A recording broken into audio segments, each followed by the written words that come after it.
बोले श्री शंखेश्वर पार्श्वनाथ भगवान की जय। बोले श्री धर्मनाथ भगवान की जय। बोले श्री विमलनाथ भगवान की जय। बोले श्री महावीर स्वामी भगवान की जय। बोले श्री अनंत बुद्धि निधान श्री गौतम स्वामी महाराज की जय।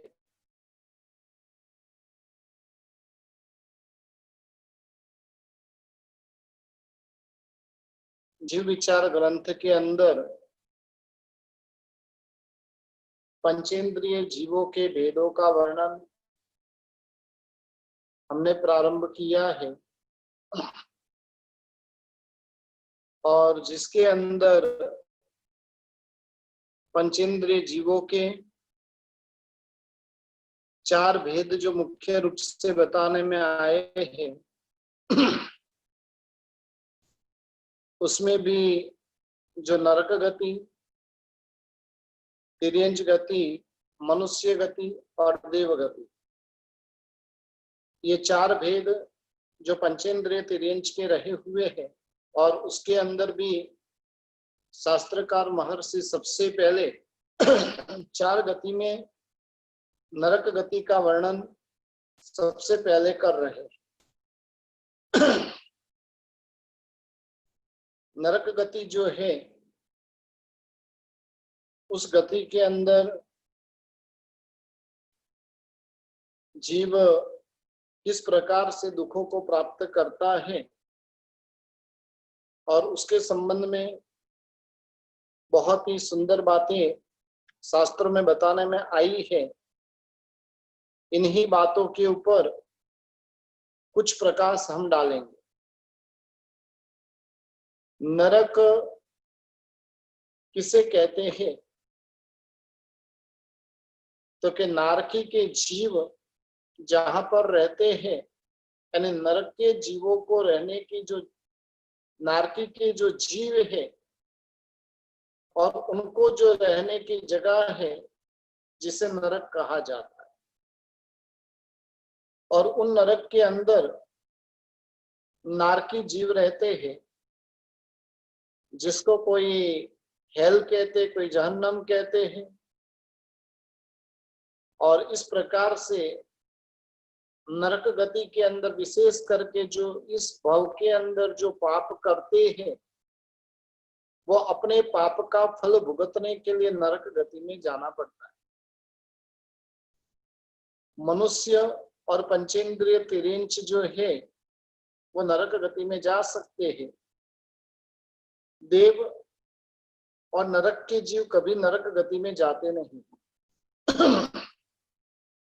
चार गति के जीवों में सबसे अधिक यदि संख्या किसी की है तो मनुष्य की है। मनुष्यों की संख्या जो रही हुई है वो 29 डिजिट प्रमाण है, यानी 29 तक संख्या लिखते हैं और उतनी संख्या मनुष्यों की रही हुई है। चार प्रकार के जीवों का क्रम बताने का हेतु ये है कि नरक के जीव सबसे अधिक दुखी है, उसके बाद में कम दुखी तिर्यंच के जीव, उसके बाद में मनुष्य गति के जीव और उसके बाद में देव गति के जीव। सबसे अधिक जीव तिर्यंच गति में रहे हुए हैं। तिर्यंच गति के बाद में नरक गति में, उससे अधिक देव गति में, यानी उससे कम देव गति में, और उससे कम यानी सबसे कम जीव मनुष्य गति में रहे हुए। मनुष्य सबसे कम है, लेकिन फिर भी कई मनुष्य ऐसे होते हैं कि जिनको अपना दुख अधिक लगता है और उन दुख के पीछे यदि कोई कारण है तो मन है। वास्तव में देखने जाए तो तिर्यंच गति और नरक गति में जो दुख है वैसा दुख मनुष्य गति के जीव को नहीं। मन ही जो हमारा है वो मिथ्यात्व का कारण है और वही मन सम्यक्त्व का कारण है। जिन्हें देव, गुरु और धर्म का भान ही नहीं है और वैसे जीवों को मिथ्यात्वी कहते हैं, और जिन्हें देव, गुरु, धर्म का जो परिचय है उन्हें हम सम्यक्त्वी कहते हैं। नारकी के जीवों को जो दुख है वो व्यक्त दुख रहा हुआ, दुख को दुख के स्वरूप में जानते हैं और दुख को दुख के स्वरूप में जानने के कारण नरक के जीव अधिक दुखी होते। दुख को जो जीव कर्मकृत मान लेता है, ये जो मेरे दुख आए हैं वो दुख नहीं है लेकिन कर्म का फल रहा हुआ है, और यदि उसे कर्म का फल मानकर चले तो वो जीव दुखी नहीं होगा लेकिन कर्मों की निर्जरा करेगा। हम कर्म के उदय में कर्मकृत मानकर चलते हैं कि दुखी होते। हमारा तो स्वभाव ऐसा थर्ड क्लास है कि पुण्य के उदय में जब दुखी होते तो फिर अशुभ कर्मों के उदय में तो अपनी परिस्थिति कैसी हो। जब पुण्य का उदय रहे, समझ लो कि भोजन करने के लिए बैठे हैं, परिपूर्ण भोजन हमें प्राप्त हुआ है। स्टार्टिंग में सलाद मिल गया, मिठाई मिल गई, नमकीन मिल गए, 2 सब्जी मिल गई, रोटी पूड़ी मिल गई, दाल चावल मिल गया, और फिर भी उस भोजन के अंदर नुस्ख हम निकालते। जैसे है ना, आकाश में उड़ता हुआ कौवा, उस कौवे का ध्यान एक ही होता है कि गंदगी कहाँ पर है। हम भोजन करने के लिए बैठते तो हमारा ध्यान वहां पर रहते, खराबी कहाँ पर है। अच्छा है मैं रहूं कि आप रहो, सबकी हालत ये है, कोई दूध के धुले हुए नहीं। लेकिन हमारा स्वभाव जो ऐसा है, और ऐसा स्वभाव होने के कारण सुख के अंदर भी हम दुखी होते। यानी जो दुख को कर्मकृत मानता है वो जीव दुखी होता नहीं है, वो उल्टा कर्मों की निर्जरा मान करता है, और जो दुख को दुख के स्वरूप में मानकर चलता है वो कर्म बंद करता है। नरक में क्षेत्रकृत वेदना, परमाधामी देवकृत वेदना, परस्पर विदित वेदना, ऐसे 3 प्रकार की वेदना नरक के अंदर होती। विशेष से क्रोध कसाय के उदय रूप भाव वेदना भयंकर होती। यहाँ पर जो क्रोध का हम पोषण करते हैं वो क्रोध हमें नरक आदि गति में परेशान करने वाला बनता है। एक क्षण भी वहां की क्रोध के बिना जाती नहीं। इसलिए वेदना भयंकर होती है वहां पर। द्रव्य लेस्या भी अशुभ होती। जो सम्यक भी जीव है उसकी भाव लेस्या शुभ होती,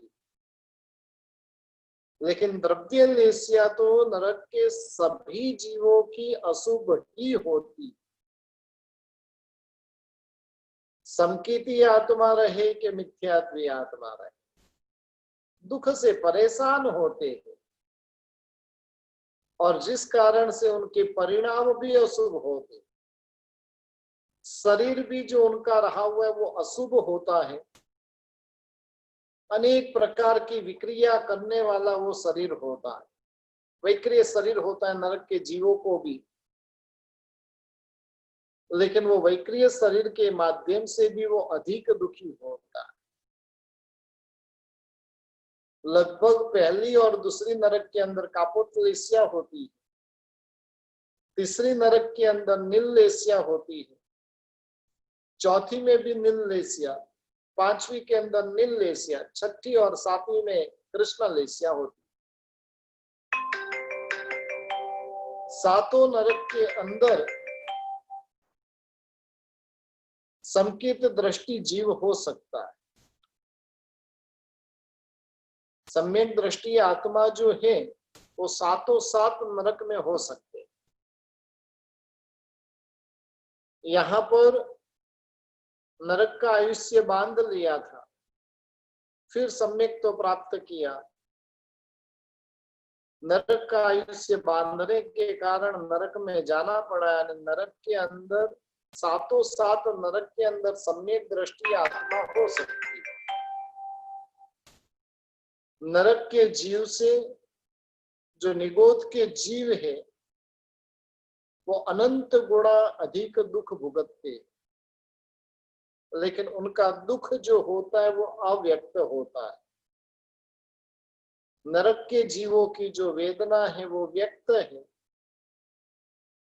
और निगोद के जीवों की वेदना है वो अव्यक्त है। एक व्यक्ति कोमा में दुख भुगतता है और एक व्यक्ति ऐसे ही दुख भुगतता है। कोमा में दुख रहा हुआ दुख नहीं है ऐसा नहीं है, लेकिन वो कोमा में है और जिस कारण से वो दुख की अभिव्यक्ति कर सकता नहीं, दुख बता सकता नहीं। नरक के जीवों को जो व्यक्त वेदना होती है, चाहे तो वो समाधि रख सकते। सम्यक दृष्टि नरक के जीव होते हैं, वो किसी भी नरक में रहने दो, वो समाधि के भावों में रहते। आज सुबह में हमने बात ली थी कि भी समाधि कैसे बनाए रखना।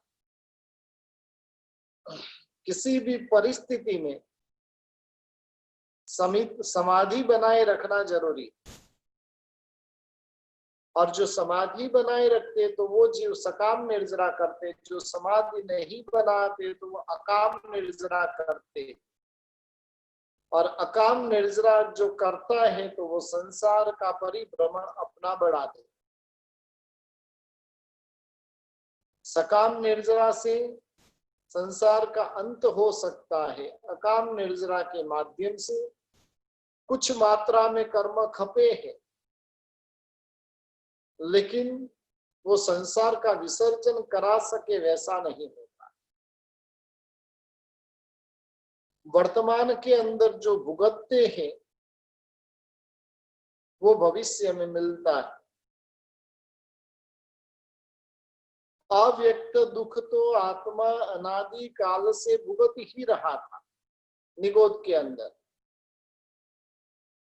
जैसे जैसे ज्ञान की समझ उसे प्राप्त होती गई, वैसे वैसे वो जीव अपना सुख भुगतने की जगह पर पराये में सुख भुगतने के लिए गया। और जब ऐसी परिस्थिति हुई इसलिए उसको दुख, अपार दुख की प्राप्ति हुई। हमें सुख अपने में सुख दिखता है कि उस सुख को ढूंढने के लिए बाहर जाते हैं। हम एक भ्रम में जी रहे हैं, सुख की प्राप्ति होती है वो बाहर से होती,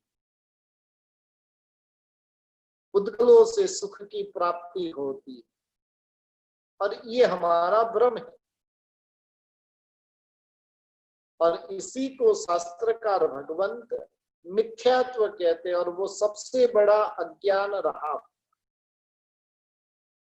ज्ञानियों ने जिसको दुख कहा था उसको हमने सुख की भ्रमणा से भोगा और इसलिए दुख भुगतने के लिए नरक में जाने की बारी आई। शास्त्रकार भगवंतों ने नरक में जाने के 4 द्वार बताए। रात्रि भोजन, जमीकंद, आचार का भक्षण, परस्त्री गमन, ये सब नरक के द्वार बताए। दूसरा कोई ऑप्शन नहीं। ये किया यानी सीधा वो रास्ता नरक गति में ही जाता है। लेकिन हमें उसमें सुख की अनुभूति हुई। अच्छे अच्छे धार्मिक लोगों की भी मान्यता ये रही हुई है कि घर में शादी का फंक्शन रहे तो उसका खाना तो रात को रहे तो ही मजा आता है। संगीत पार्टी रहे तो वो दिन में क्या संगीत का मजा आए। संगीत पार्टी रहे वो रात में रहे तो उस पार्टी का कुछ आनंद आता है। और इस प्रकार से ऐसी ऐसी भ्रमणाएं उस जीव के भीतर में उत्पन्न होने के कारण वो जीव जैसे जैसे पर पुद्गलों में सुख की भ्रमणा करते गया वैसे वैसे उसका पाप बढ़ता गया और पाप बढ़ने के कारण ऐसे जीवों को नरक में जाने की बारी आती। वर्तमान में जो भुगत रहा है वो भविष्य में मिलेगा। एक वो मूवी आई थी जैसी करनी वैसी भरनी। जैसी करनी करेंगे वैसा भुगतने को मिलेगा। जैसे जैसे जीव नीचे जाता जाता है वैसे वैसे नरक में रहने के जो स्थान है वो कम होते जाते। प्रथम नरक में 13 प्रतर है और उन 13 प्रतर के अंदर 30 लाख नरकावास है। नरक के जीवों को रहने के लिए आवास कितने पहले नरक में 30 लाख। वहां की जो दीवारें है वो शाश्वत है। हमारे बिल्डर तो आजकल जो बिल्डिंग बनाते हैं घर का ओपनिंग नहीं हुआ रहे तब तक तो दरार आ जाती है दीवार के अंदर। नरक की जो दीवारें है वो कैसी है? शाश्वत है, वज्रमय बनी हुई है। नरक के जीवों का जो जन्म होता है वो कुंभी के अंदर होता है। कुंभी यानी एक प्रकार का जो पॉट होता है। पुराने काल के अंदर वो पानी भरने के लिए जो पॉट रखा जाता था जिसका मुंह एकदम सिकुड़ा हुआ, पेट जिसका बड़ा होता है, और ऐसी कुंभी के अंदर ये नरक के जीवों का जन्म होता है। छिद्र सहित अंदर से देखने जाए तो वो चौड़ी चौड़ी होती जाती। बाहर निकलने का मार्ग है वो एकदम छोटा सा। बाहर निकलते समय उन जीवों को भयंकर पीड़ा होती। इतनी अधिक मात्रा में उन जीवों को पीड़ा होती है कि जिसकी कोई सीमा नहीं। नरक का जीव कुंभी से बाहर निकलने का प्रयत्न करता है, वो निकल पाता नहीं। जैसे होता है ना अपने यहाँ पर भी जो बच्चे का जो जन्म होना है तो बच्चे का जन्म होते समय माँ को कितनी पीड़ा होती है। बड़ी मुश्किल से वो बच्चा माँ के गर्भ से बाहर निकलता है। नरक के अंदर तो परमाधामी देव आता है, वो नरक का जीव निकल नहीं पाता इसलिए पीस पीस करके उसको बाहर निकालते। कई माताएं यहाँ पर भी ऐसी होती है गर्भपात जब करवाती है ना, माँ ही अपने बच्चे के लिए दुश्मन बनी हुई होती। बच्चे को पीस पीस कर कर गर्भ से बाहर निकलवाते। बस नरक के जीव भी उसी प्रकार से जिसका वेलकम ही इतना भयंकर किया जाता है। हम कहीं पर शादी आदि प्रसंग में जाते हैं तो वहां पर वेलकम कुछ अच्छी तरीके से होता है, लेकिन नरक के अंदर तो जैसे ही जीव वहां हुआ है के साथ में ही क्या किया जाता है, छोटे छोटे छोटे छोटे पीस करके उनको निकाला जाता है। 10 प्रकार की भयंकर वेदना वहां पर रही हुई। यह वेदना जिन जीवों ने यहाँ पर भुगती है, ऐसे नरक के अंदर जो 10 प्रकार की वेदना जो नरक के अंदर जो भुगतनी पड़ती है वो बहुत भयंकर है। मनुष्य भाव की वेदना तो कुछ भी नहीं। देखिए, मनुष्य भाव की वेदना और नरक की वेदना में कितना फर्क। मनुष्य भाव की वेदना मैक्सिमम 100 साल के लिए है, बहुत हो गया। नरक की वेदना जो है वो मिनिमम 10,000 साल के लिए। मनुष्य भाव के अंदर जो वेदना है वो मिनिमम है। यहाँ के काले पानी की सजा भी जिसको कहा जाता है वो भी मिनिमम है, लेकिन नरक में जो वेदना होती इससे कई गुना अधिक होती। वर्तमान में पुण्य के उदय से जो मिला है उसको भुगत लो, फिर मिलेगा नहीं। और इस प्रकार की भावना के साथ में भोगों को भुगतते ही जाते। और इन भोगों को भुगतने से उसका फल क्या आएगा, तो कि नरक में भयंकर कोटि की असाता, भयंकर कोटि के दुख भुगतने की बारी आएगी। जो पुण्य और पाप के उदय से मिलने वाला है उसको भुगतने में भी हम स्वतंत्र रहे हुए। मनुष्य भाव में जो पुण्य और पाप का उदय है उसे भुगतने में हम स्वतंत्र रहे हुए। उसे भुगतना कि नहीं भुगतना, भुगतना वो आत्मा का स्वभाव रहा हुआ है। 10 प्रकार के जो पुद्गल के परिणाम हैं वो पराया माल रहा हुआ है। मनुष्य और तिर्यंच के भाव में जो भुगतता है उसको ऐसी दुर्गति प्राप्त होती। और इसलिए संकल्प कर दीजिए कि मुझे पुण्य का उदय कितना भी प्रचंड रहे, लेकिन वो अवस्था मुझे भुगतनी तो नहीं। भुगतू तो भी उसमें मुझे आसक्त तो होना ही नहीं। अभी तो मुझे जो भुगतना है तो मेरी आत्मा के जो 3 रत्न हैं, ज्ञान, दर्शन और चारित्र, और ऐसे रत्नों को भुगतना है। बाकी सब कुछ मुझे भुगतना नहीं। और ऐसा भाव भीतर में जग जाए तो कर्म सत्ता का जो हिसाब है वो चुपते हो जाएगा। लेना देना जो चल रहा है वो बंद हो जाएगा। जो इस प्रकार से करता है तो मनुष्य जन्म को सफल करता है, बाकी तो जन्म निष्फल ही समझना। अब इतना संकल्प कर दीजिए कि मुझे पराया माल भुगतना नहीं।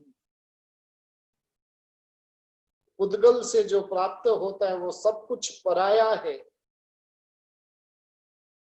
मुझे तो भुगतना है, मेरा खुद का माल भुगतना है। देखिए, वर्तमान में भी है ना, जो बिजनेस खुद के पैसे से कर रहे थे उनको कोई ज्यादा चिंता नहीं है, लेकिन जो लोग पराया माल लेकर आए थे और बिजनेस कर रहे थे उनकी चिंता का कोई पार नहीं। रोज रोज उनको चिंता खाई जा रही है। ब्याज पे पैसे लेकर आए, अब ब्याज चुकाना कैसे? परिस्थिति इतनी विषम बन चुकी है। इसलिए पराया माल जिसके पास में रहता है तो उसे चिंता ही होती है। स्वयं का माल, आत्मा का माल जो भुगतता है, उसके आनंद का कोई पार नहीं होता। और हमें अनंत भवों के अंदर जो वेदना प्राप्त हुई है, वो वेदना इसी कारण से प्राप्त हुई है। इस प्रकार से उद्गल की गति जो है, उसको मर्यादा के बाहर जाकर उसका उपभोग किया, इसलिए नरक गति की प्राप्ति होती है। जहां पर नाचना नहीं था, जहां पर कूदना नहीं था, जहां पर चलना नहीं था, वहां पर नाचे कूदे चले, और इसलिए तिर्यंच गति में नहीं लेकिन नरक गति में उत्पन्न होना पड़ा। कई लोग होते हैं सुबह सुबह में बाग बगीचे के अंदर वॉकिंग के लिए जाते हैं, अब घास के ऊपर चलते हैं, ठीक है, यहाँ पर कुछ उसका सुख मिल जाएगा, लेकिन ज्ञानी भगवंत कहते हैं कि उसका दुख आने वाले भवों के अंदर इतने भयंकर तरीके से भुगतना पड़ेगा, इतनी भयंकर कोटि की परमाधामी देव वहां पर वेदना देंगे कि जिसका कोई अंत नहीं रहेगा। तपा हुआ जो लोहे का गोला होता है और उसके ऊपर पांव रखने से जो पीड़ा होती है, वैसी पीड़ा वहां पर चलते हुए जीवों को होती है। यानी नरक की भूमि कितनी तपी हुई रहती है, आप कल्पना कर सकते हो। यहाँ पर लोहे में, अग्नि में डाला हुआ लोहे का गोला तपकर एकदम लाल हो चुका है, और उस गोले पर चढ़ने से जो वेदना होती है, वैसी वेदना नरक के जीवों को वहां पर पृथ्वी पर चलने से होती है। अपने यहाँ पर बात आती है कि पहला जब आरा होता है ना, उस समय में पृथ्वी कैसी होती है पता है? मक्खन के जैसी, मक्खन के जैसी इतनी सॉफ्ट पृथ्वी होती है। दूसरे आरे में थोड़ी हार्ड होती है, तीसरे आरे में और थोड़ी हार्ड होती है। हमारा 5वां आरे में जन्म हुआ है, इसलिए हमें तो इतनी हार्ड पृथ्वी मिली। पहले आरे के अंदर जो कुछ भी प्राप्त होता है वो सब कुछ सुख देने वाला बनता है, और छठे आरे में जो कुछ प्राप्त होता है सब कुछ दुख देने वाला बनता है। बस नरक के गति के जीवों की वही परिस्थिति रही हुई। आत्मा समाधि में नहीं रहने के कारण उसने पुद्गलों की शरणागति स्वीकार की, और वहां पर भी पश्चाताप के भाव पूर्वक आराधना नहीं की, और इस प्रकार से आराधना नहीं करने के कारण ये जीव की इतनी भयंकर परिस्थिति हुई। इसलिए सोचना चाहिए कि मेरे में ऐसी सहन शक्ति नहीं प्रकट हुई, और जिसके कारण मैंने क्या किया, जीवों की हिंसा की, उसके माध्यम से कर्म का बंध किया। गर्मी सहन नहीं हुई, एसी चालू की, कर्म का बंद। गर्म पानी पीना हुआ नहीं, फ्रिज में रखा, कर्म का बंद। आंखों को मनोरंजन देखना था, नटनियों के नाच टीवी के ऊपर देखे, कर्म का बंद। वर्तमान में जिस मोबाइल का, जिस कंप्यूटर का, जिस लैपटॉप का सहारा लेकर हम जो अपनी क्लास भी चला रहे हैं,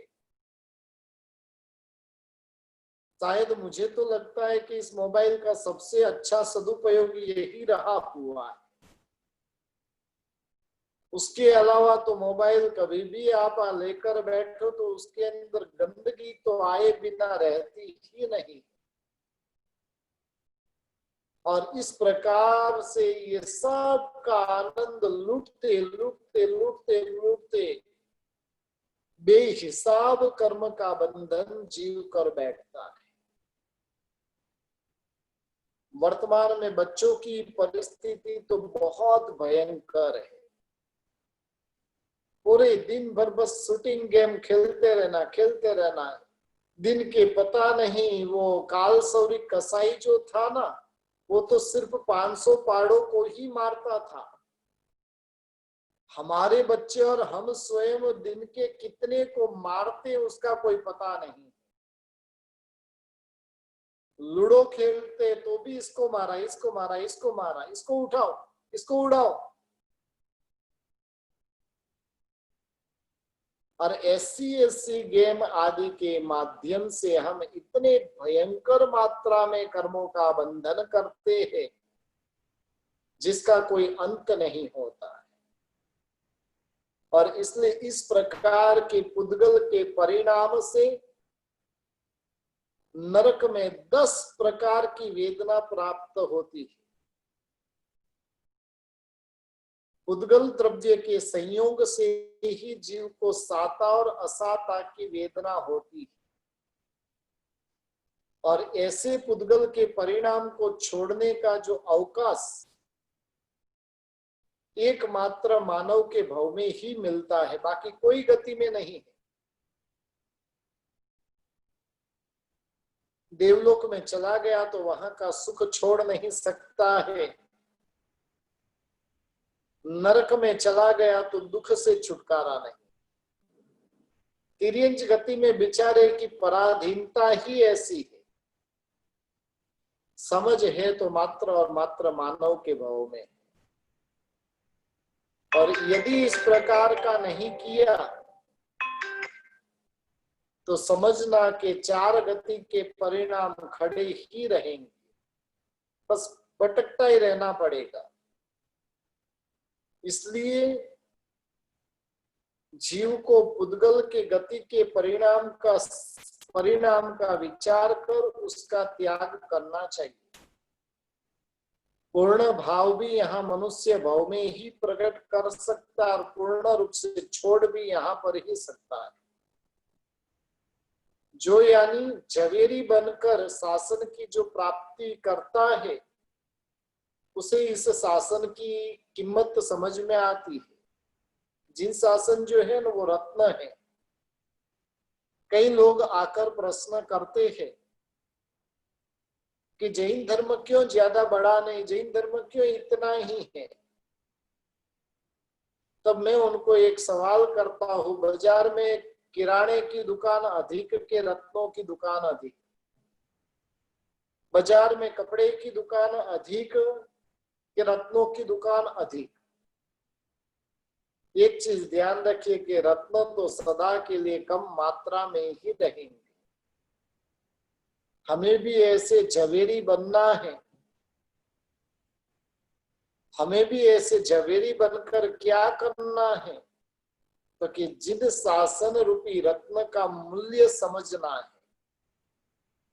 जो सामान्य जीव रहेगा वो तो रत्न का मूल्य नहीं समझ पाएगा, लेकिन जो सुनार रहेगा, जो झवेरी रहेगा, हीरे का बिजनेसमैन रहेगा तो समझ लेगा।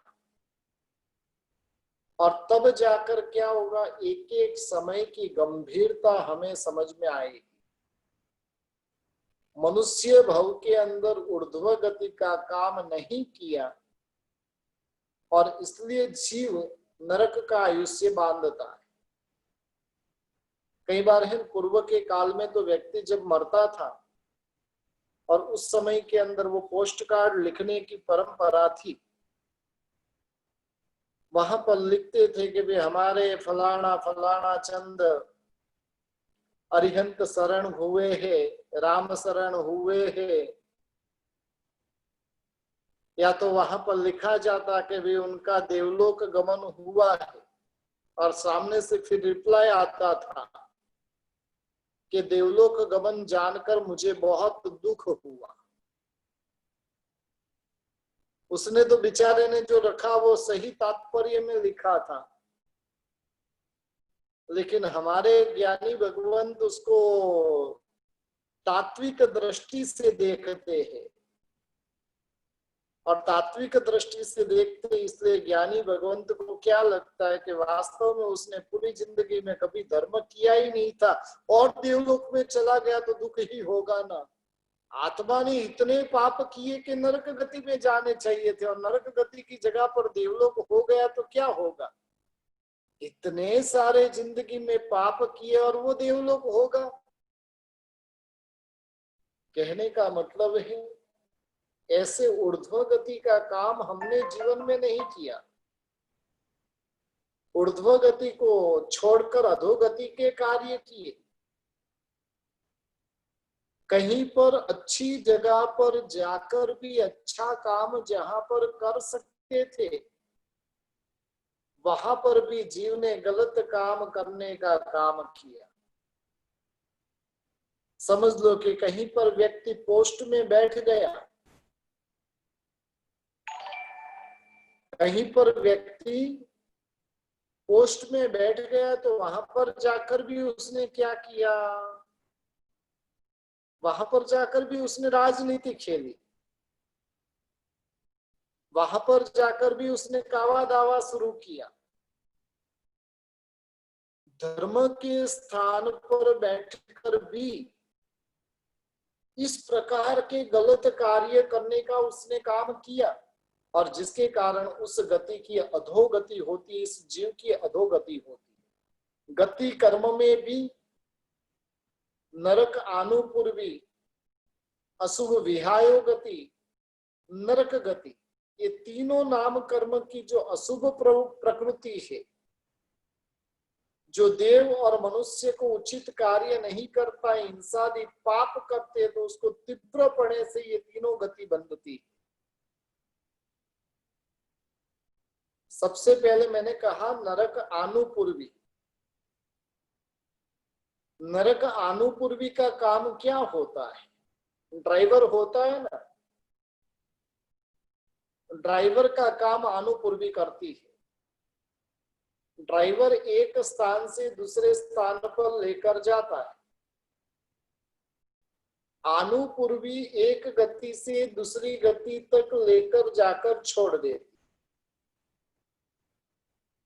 उसको आनुपूर्वी कहते हैं। दूसरे नंबर में विहायो गति है। हमारी चाल जो है वो चाल कैसी है? ये मानव भाव प्राप्त होने के बाद में भी सीधी चाल चल रही कि टेढ़ी चाल? चलना तो हमने सीख लिया, लेकिन वास्तविक चलना हमने नहीं सीखा। चलना हमने समझ लो कि 6 महीने के हुए तब चलना सीख लिया होगा, लेकिन जीवन में सही मार्ग पर चलना अभी तक हमने सीखा है कि नहीं? अशुभ विहायो गति यानी जिसकी चाल गलत है, और नरक गति जो प्राप्त होने के साथ में ही बहुत सारी खराबी वहां पर स्वाभाविक रूप से हो जाती। आनुपूर्वी होती है, वो एक भाव से दूसरे भाव में जाते समय उदय में आती है। विहायो गति जो होती है जब चलने का प्रसंग आता है तब आती है, और गति जो होती है उस भाव की प्राप्ति होने के साथ में वैसी गति की प्राप्ति हो जाती। नरक गति में जाने के साथ में ही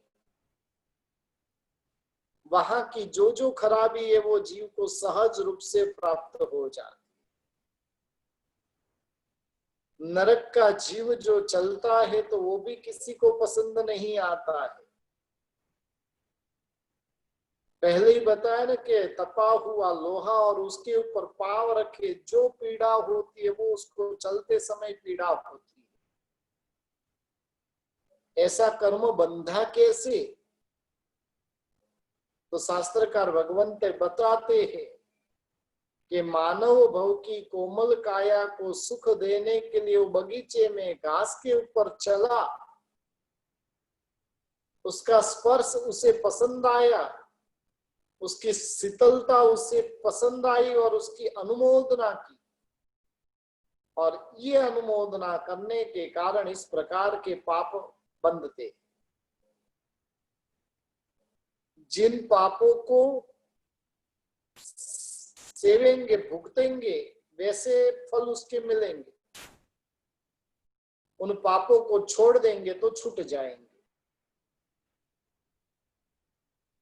यानी कहने का मतलब है नरक पृथ्वी में जन्म होते ही कितनी भयंकर परिस्थिति उन जीवों की होती। प्रथम पृथ्वी में रहे हुए नरकावासों का वर्णन शास्त्रों में करने में आया है। पहली नरक पृथ्वी जो रही हुई है वो 1,80,000 योजन की है। उसमें से 1000 योजन ऊपर 1000 योजन नीचे छोड़ देना है। 1,78,000 योजन के अंदर 13 मंजिल है, उसको 13 प्रतर कहते हैं। एक एक प्रतर 3000 योजन ऊंचे होते हैं। प्रतर के बीच का अंतरा जो है 1158 योजन से कुछ अधिक होता है। हर एक प्रतर के बीच में, पहले और दूसरे प्रतर के बीच में, दूसरे और तीसरे प्रतर के बीच में एक एक नरक के जो इंद्र होते हैं ना, उन इंद्रों को रहने के लिए नरकावास होता है। पहले प्रतर में सीमंतक जो नरकेंद्र है उससे 4 दिशा में और 4 विदिशा में ऐसे 8 पंक्तियां नरकावास की रही हुई है। यानी एक चक्र जो होता है ना, ये 2 दिशा, ये 2 दिशा, ये 2 विदिशा, ये 2 विदिशा, और ऐसे 8-8 नरकावास निकले हुए। चारों विदिशा की प्रत्येक पंक्ति के अंदर 49 नरकावास है। चारों दिशा की पंक्ति के अंदर 49 नरकावास और विदिशा में 48 नरकावास रहे हुए। और इस प्रकार से पहले प्रतर के 8 पंक्ति के मिलाकर 389 नरकावास रहे हुए। फिर दूसरी, तीसरी, चौथी, पांचवी ऐसे पंक्ति में करते जाए तो नरकावास कम कम कम होते जाते। और इस प्रकार से पहली नरक के अंदर 13 प्रतर में 30 लाख नरकावास रहे हुए। और ऐसे करते करते जो नरक के जीव है इन नरकावासों में दुख प्राप्त करते जाते। पहली नरकी में 30 लाख है, दूसरे में 25 है, तीसरी में 15 है, चौथी में 10 है, पांचवी में 3 है। 3 लाख नरकावास पांचवी नरक में। छठी नरक में 1 लाख में 5 कम 99,995। और 7वीं नरक के अंदर 5 नरकावास है।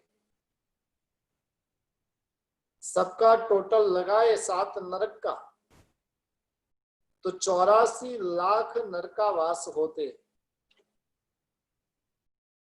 और इन नरकावासों के अंदर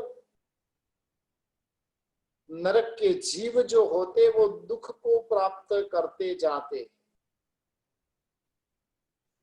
इतनी भयंकर तरीके से वो जीव वहां पर दुख को प्राप्त करते हैं।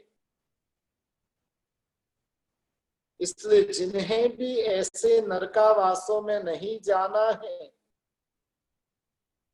तो उन जीवों को सोचना चाहिए कि मैं कैसी करनी करूं तो मुझे नरकावास में नहीं जाना पड़े। यहाँ की उत्तम प्रवृत्ति वो स्वर्ग और मोक्ष में लेकर जाने वाली बनती है, तो यहाँ की अधम प्रवृत्ति वो दुर्गति में लेकर जाने वाली बनती है। अब हमें तय करना है, हमें सदगति में जाना है कि दुर्गति में जाना है।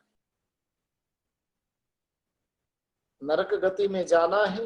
एक चीज ध्यान रखिए कि ऊपर चढ़ने का मार्ग थोड़ा कठिन है, नीचे उतरने का मार्ग कभी भी आसान होता है। फागण फेरी के लिए जब हम शत्रुंजय गिरिराज पर जाते हैं,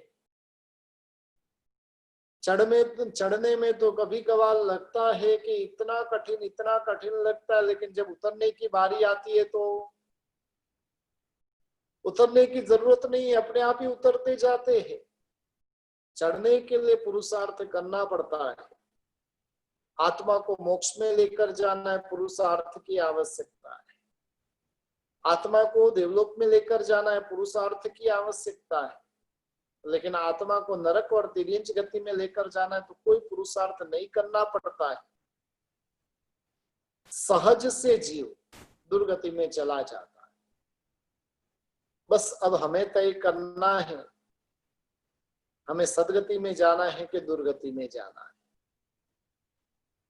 नरक के अंदर कैसी कैसी वेदनाएं होती है, किस प्रकार से नरक पृथ्वियां रही हुई है, उनके नाम क्या क्या है, और ये सारे संबंध की जो बातें हैं वो हम कल देखेंगे। तो इस प्रकार से नरक के संबंध में आज हमने कुछ चर्चा की है।